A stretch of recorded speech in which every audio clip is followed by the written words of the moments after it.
ईश्वर शंकर को अपने प्रेम में पूर्ण नारीश्वर कर दे, उसका नाम कन्हैया है, वही कन्हैया हो सकता। शक्ति और प्रेम दोनों सम्मुख हो तो प्रेम को चुनना, शक्ति को मत चुनना, क्योंकि शक्ति आती जाती रहती है, प्रेम स्थायी रहता है। राम ने भी कहा, राम ही केवल प्रेम प्यारा। जिसको शेष अवतार जिसके बारे में नहीं कह पाते, स्वयं महादेव जिसकी व्याख्या नहीं कर पाते, जिसको वेद कहते हैं कि यह अनादि है, अखंड है, अभेद है, अछेद है, जिसको नारद प्रतिपल रटते रहते हैं नारायण नारायण नारायण के नाम से, महर्षि व्यास जिसे कहते हैं नेति, मैं कह नहीं पाया हूं। पठान कहता है, रसखान कहता है कि उसे अहीरों की लड़कियां छोहरी एक छछिया छाछ देने के लिए, एक कटोरा छाछ देने के लिए नृत्य करा लेती हैं। कहती है ये छाछ पिलाऊंगी, पहले डांस करके दिखा। ऐसा भगवान विश्व के किसी देश को प्राप्त नहीं हुआ जो आपको और हमें प्राप्त हुआ।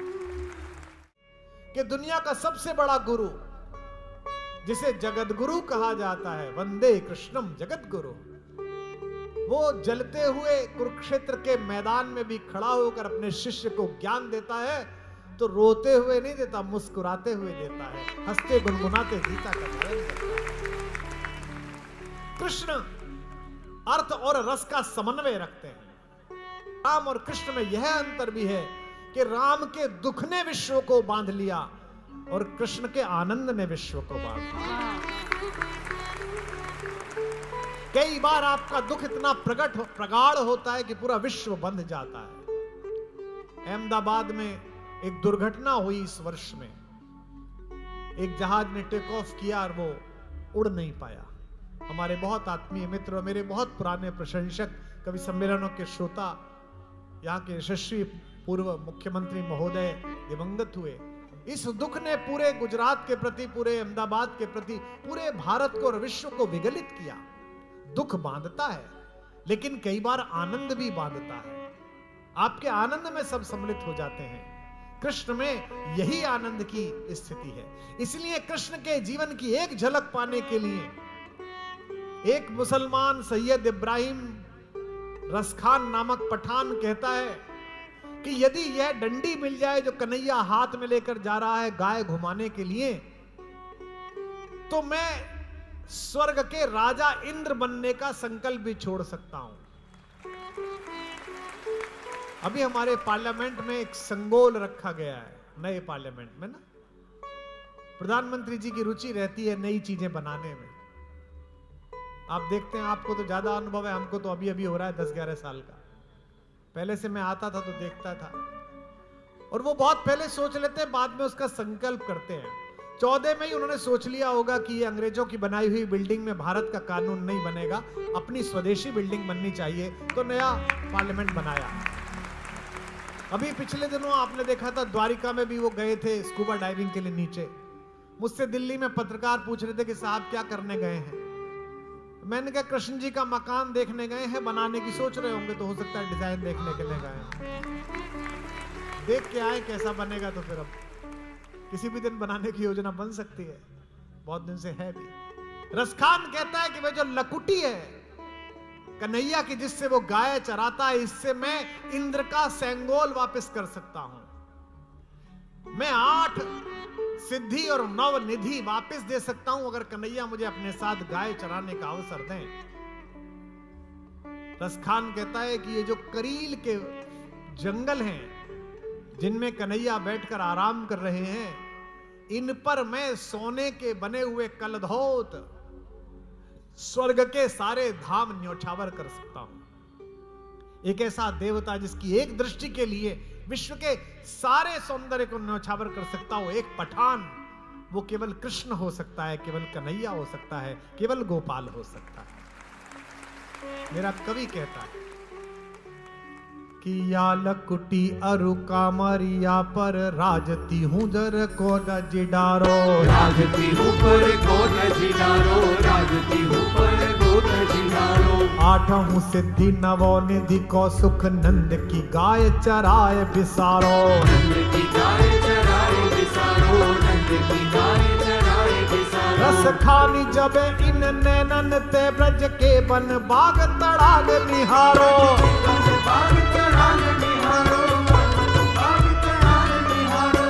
भौतिक ये कल धोत के धाम करील के कुंजन ऊपर वारो। करील के कुंजन ऊपर वारो, करील के कुंजन ऊपर वारो, करील के कुंजन ऊपर वारो, करील के कुंजन ऊपर वारो। राम के जीवन का रुदन देखकर शंकर भी कष्ट में हैं। वे भगवती सती से नाराज हो गए इस बात पर कि उन्होंने राम जी पर शंका की। और वही शंकर जब पृथ्वी पर कृष्ण आए हैं तो उन्हें देखने की लालसा से भरकर आ गए। आप द्वारिका के पास के लोग हो, कभी हमारे ब्रज आइए तो हम आपको दिखाएंगे। जब ये बात शंकर जी को समाधि से उठने के बाद पता चली कि बड़े ठाकुर अब छोटे ठाकुर बनकर कृष्ण बनकर ब्रज में गए हैं, और इस बार तो नृत्य कर रहे हैं, नाच रहे हैं, इस बार तो बांसुरी बजा रहे हैं, पिछली बार तो शांत रहते थे, मर्यादा में रहते थे, इस बार तो आनंद मना रहे हैं। तो शंकर जी ने कहा मैं भी देखने के लिए जाऊंगा। लेकिन जाएंगे कैसे, क्योंकि रास के समय तो कृष्ण होते हैं और गोपिकाएं होती हैं, अन्य किसी का प्रवेश वर्जित है। तो शंकर जी ने कहा कोई बात नहीं, मैं गोपिका का वेश बनाकर चला जाऊंगा। हमारे ब्रज के संत कथा सुनाते हैं कि शंकर जी ने साड़ी पहनी, अपने आप को पूरा ढक लिया और गोपिकाओं के मध्य जाकर खड़े हो गए। बांसुरी बजाते हुए कृष्ण ने प्रवेश किया और पहली दृष्टि में पहचान लिया कि महादेव वहां खड़े हुए हैं। कहां गोपिकाओं की ऊंचाई, कहां उनकी हाइट, कहां देवादिदेव शंकर सबसे ऊंची एक बिल्कुल अलग गोपिका कोने में खड़ी। कृष्ण जी सारी भीड़ को चीरते हुए उसी गोपिका के पास पहुंचे कि आओ तुम्हें गले लगाता हूं। शंकर जी को लगा कि भेद खुल जाएगा, तो शंकर जी वहां से दूसरी तरफ भागे, पीछे पीछे पीछे पीछे कृष्ण भागे। अब पूरे रास मंडल में एक तरफ भाग रहे हैं महादेव और पीछे पीछे भाग रहे हैं कृष्ण। दृश्य अद्भुत था, गोपिकाएं चकित थी। लेकिन कृष्ण जिसको पकड़ लें, वो मनुष्य हो या शंकर भाग कर जा थोड़ी सकता है, वो तो पकड़ में आ ही जाता है।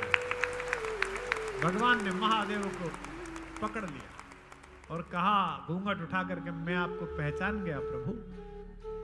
भगवान ने हाथ जोड़े, कहा हे परब्रह्म परमेश्वर, आपको नृत्य करते हुए देखने के लिए तो यहाँ काकभूषणी आ गए हैं, पूरा स्वर्ग आ गया है। मेरे मन में भी आया कि मैं आपको देखने आऊं, और आज आपने मुझे सबके सामने पहचान लिया।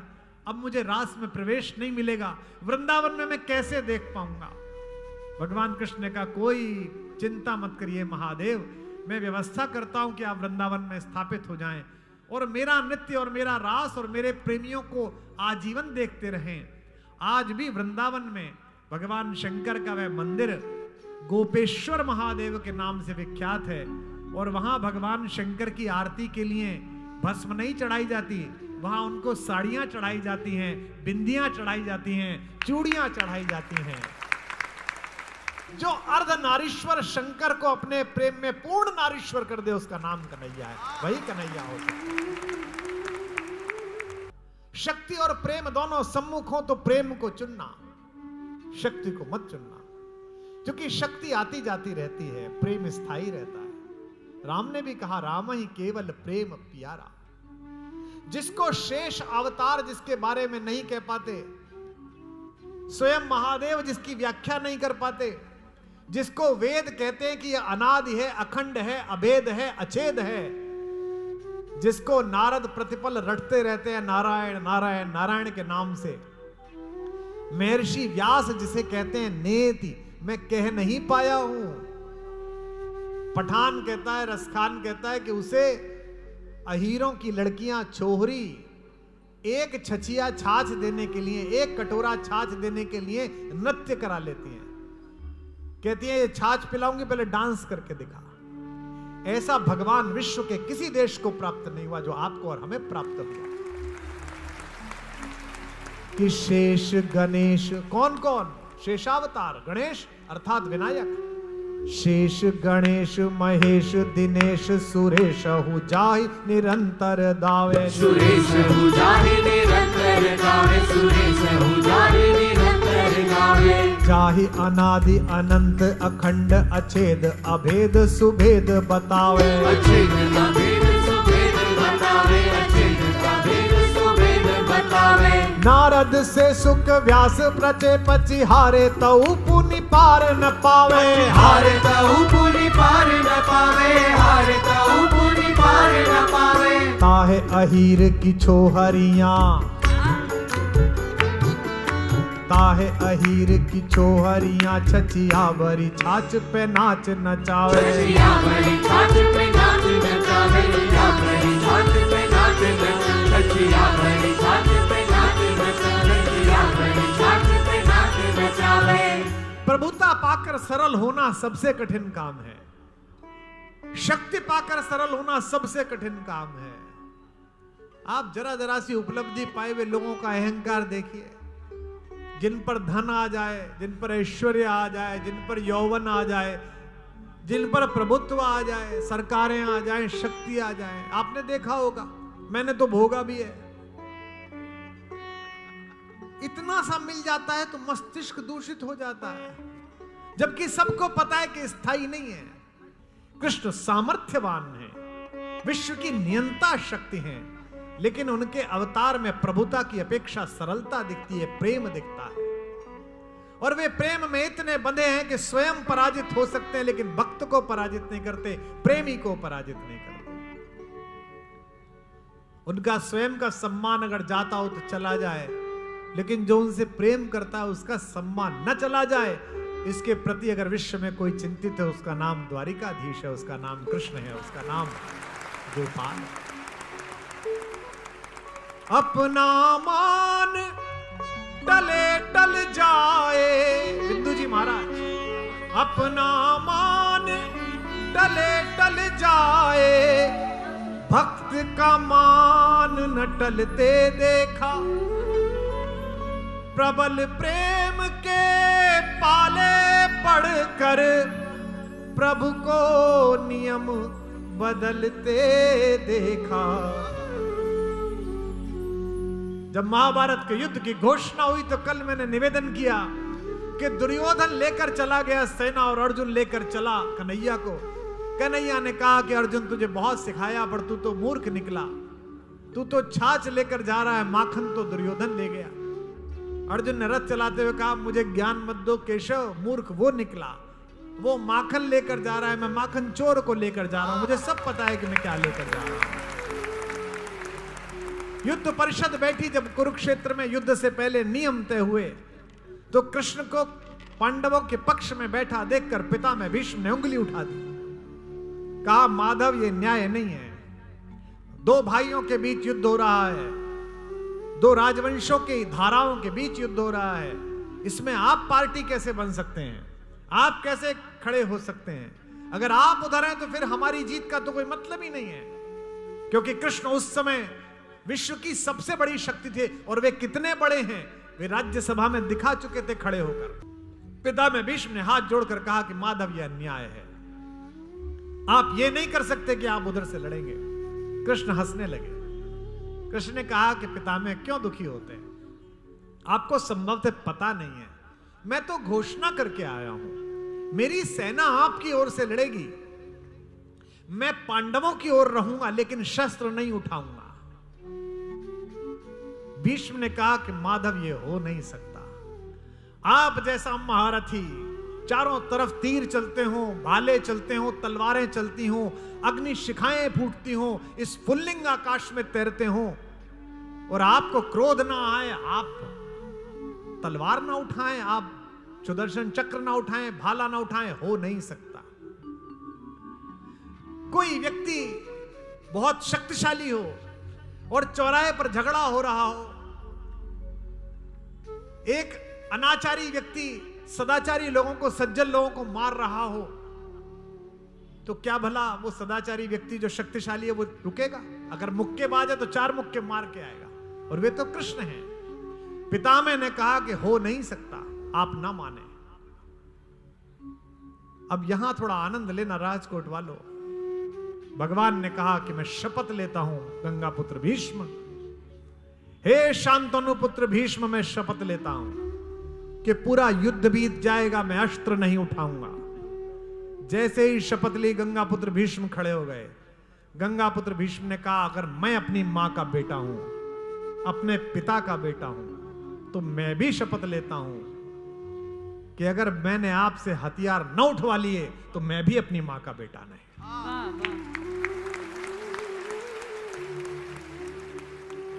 जो आज हरि न अस्त्र गहाऊं, तो लाजो गंगा जननी को शांतनु सुत न कहाऊं। मैं अपनी मां की कोख लजा दूंगा अगर आपसे मैंने शस्त्र ना उठवा लिया। और आपको स्मरण होगा, युद्ध का एक दिन आया, पितामह भीष्म अर्जुन के रथ के सामने आ गए। पितामह भीष्म ने ऐसे बाण बरसाए कि अर्जुन जमीन पर गिर पड़ा। घोड़े खुलकर भाग गए, पहिए टूट कर गिर गए, अर्जुन का छत्र नीचे आ गया, आसन टूट गया। पूरे रथ पर सुरक्षित रहा तो माधव का आसन, जो कि पितामह भीष्म माधव के भक्त हैं, कृष्ण के भक्त हैं, कुछ भी कर सकते हैं, भगवान को आसन से विरहित नहीं कर सकते। आसन सुरक्षित रहा, बाकी सब टूट गया। कृष्ण चौंक गए कि क्या हो रहा है, अर्जुन मार नहीं पाया। और इतना क्रोध आया कृष्ण को कि कृष्ण अपने आसन से नीचे कूदे और टूटे हुए रथ का पहिया लेकर भीष्म की तरफ चले। जैसे ही पितामह भीष्म की तरफ भगवान ने रथ का पहिया सुदर्शन चक्र की तरह साधा, अपने रथ से कूदकर पितामह भीष्म ने अपना धनुष फेंका और दोनों चरणों में प्रणाम करके कहा कि माधव आपकी जय हो, मेरी प्रतिज्ञा पूरी हो गई। आपने हथियार उठा लिया। कृष्ण मुस्कुराए और दोबारा रथ के ऊपर बैठ गए और कहा अर्जुन से बैठ, युद्ध कर। रात्रि के समय पांडवों के शिविर में युधिष्ठिर ने भगवान से कहा कि माधव एक शंका हो गई। कृष्ण ने मुस्कुराते हुए पूछा कि पूछो। युधिष्ठिर ने कहा आप जैसा ज्ञानी, आप जैसा समत्व योग से स्थित प्रज्ञ व्यक्ति ऐसे क्रोध में कैसे आ गया कि अपनी प्रतिज्ञा भूल गया जो आपने की थी, और आप भीष्म जी के सामने, हमारे दादा के सामने आप पहिया लेकर खड़े हो गए। भगवान मुस्कुरा कर रह गए। और युद्ध के अंत में युधिष्ठिर को ज्ञात हुआ कि भगवान ने अस्त्र इसलिए नहीं उठाया कि क्रोध आ गया था, इसलिए उठाया कि उनके भक्त भीष्म की प्रतिज्ञा पूरी हो जाए, उसका सम्मान बचा रहे। प्रबल प्रेम के पाले पड़कर प्रभु को नियम बदलते देखा, अपना मान टले टल जाए, अपना मान टले टल जाए, भक्त का मान न टलते देखा। प्रबल प्रेम के पाले पड़कर पूरी सृष्टि जिसके पास है वो जरा से माखन के लिए लड़ रहा है। जिनकी केवल कृपा दृष्टि से सकल सृष्टि को चलते देखा, जिनकी केवल कृपा दृष्टि से सकल सृष्टि को चलते देखा, उनको गोकुल के गोरस पर, उनको गोकुल के माखन पर 100 बार मचलते देखा।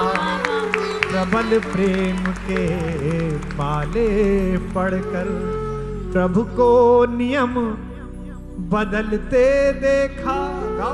अपना मान टले टल जाए, भक्त का मान न टलते देखा। प्रतिपल लक्ष्मी चरण दबाती हैं, जिनके कोमल इतने चरण हैं, उनके चरणों को कवि ने कहां देखा? जिनके चरण कमल कमला के, हमारी भगवती के, जिनके चरण कमल कमला के कर तल से न निकलते देखा, उनको ब्रज के कंटक पथ पर, उनको ब्रज के कंटक पथ पर नंगे पैरों चलते देखा।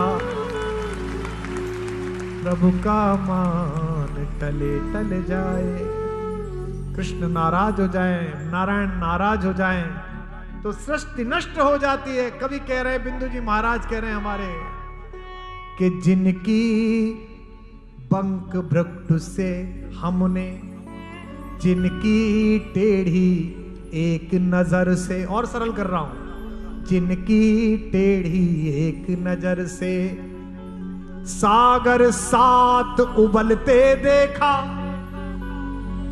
जिनकी टेढ़ी एक नजर से सागर सात सहमते देखा, उनको ही यशोदा मैया के, उनको मां यशोदा के आगे अश्रु बिंदु में ढलते देखा।